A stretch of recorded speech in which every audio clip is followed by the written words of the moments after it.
Balikan po natin ang ulat tungkol sa pagsasaayos sa posteng bumagsak at tumama sa dalawang bahay sa Barangay Tugatog, Malabon. At doon nga po ay sugatan yung 4 na taong gulang na batang nakatira sa isa sa mga bahay.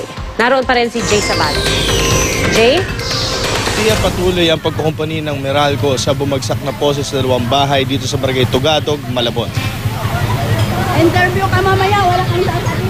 Pinatay muna ang kuryente sa bahagi ng Barangay Tugatog, Malabon. Ito ay para sa seguridad ng mga residente, maging ng mga tauhan ng Meralco na inaayos ang bumagsak na konkretong poste sa harap ng walkway ng Epifanio de los Santos High School.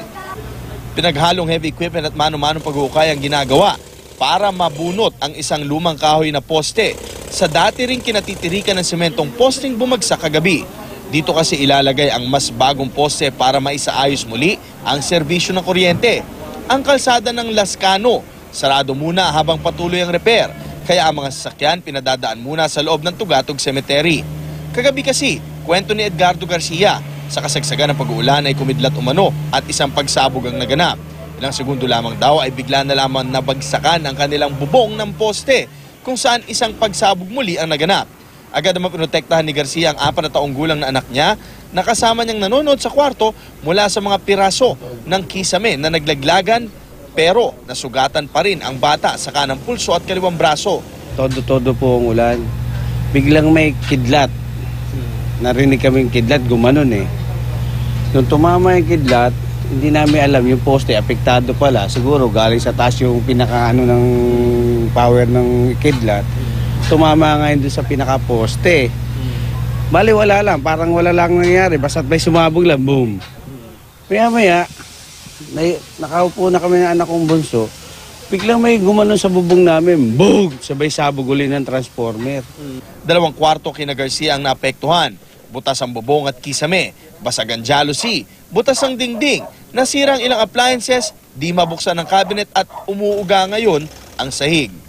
Dahil naman sa mga butas na sanhi ng insidente, pinasok rin sila ng tubig ulan. Ngayon, ang bahay ni Garcia ay nakatabingi. Ang katabing bahay ni Garcia, nabutas din ang bubong at kisame. Ang 4 na taong gulang na batang lalaki rito na trauma sa pangyayari. Paglabas po ng anak ko nanginginig po eh. Tapos natatakot na po siya.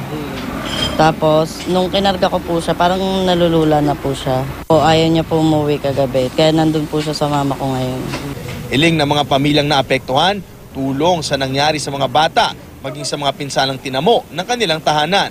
Ayon kay Garcia, may nakausap na raw siyang empleyado ng Meralco na nagsabi sa kanya na antayin ang pagdating ng legal representative ng kumpanya na makipag-usap sa kanila tungkol sa anumang tulong ang maaaring ibigay. Pia, hanggang sa mga oras nito ay hinihintay pa rin ng mga pamilya ang legal na representante ng kumpanya para mapag-usapan kung ano nga ang tulong na pwedeng maibot sa kanila. Pia? Maraming salamat, Jay Sabale.